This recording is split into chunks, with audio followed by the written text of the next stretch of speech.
계엄 사태로 인한 국정 혼란이 이어지는 가운데 윤석열 대통령의 퇴진 시나리오가 두 갈래로 좁혀지고 있습니다. 여당에서 내년 2월 또는 3월 하야 한다는 조기 퇴진 로드맵을 내놨지만 야당은 탄핵을 통한 직무 박탈이 불가피하다는 입장입니다. 임혜준 기자입니다.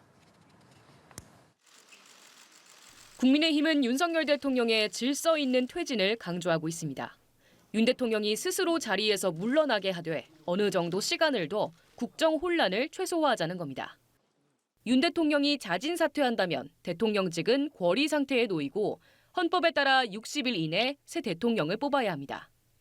이 경우 윤 대통령은 직을 내려놓는 시점까지 대통령 직무를 수행할 수 있습니다. 반면 더불어민주당은 계엄을 주동한 윤 대통령의 즉각적인 퇴진을 요구하며 대통령 탄핵소추안 재발의를 예고했습니다. 만약 탄핵소추안이 가결된다면 윤 대통령의 대통령 권한은 곧바로 정지됩니다.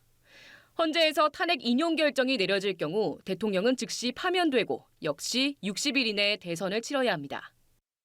60일 이내 대선이라는 점은 하야나 탄핵이나 마찬가지이지만 탄핵의 경우 헌재 심판에 걸리는 기간도 고려해야 합니다. 또 하나의 변수는 검경의 수사입니다. 계엄 사태와 관련해 전방위적 수사가 진행 중인 가운데 일각에선 만약 윤 대통령이 구속되더라도 옥중 통치가 가능할 수 있다는 분석도 제기됩니다.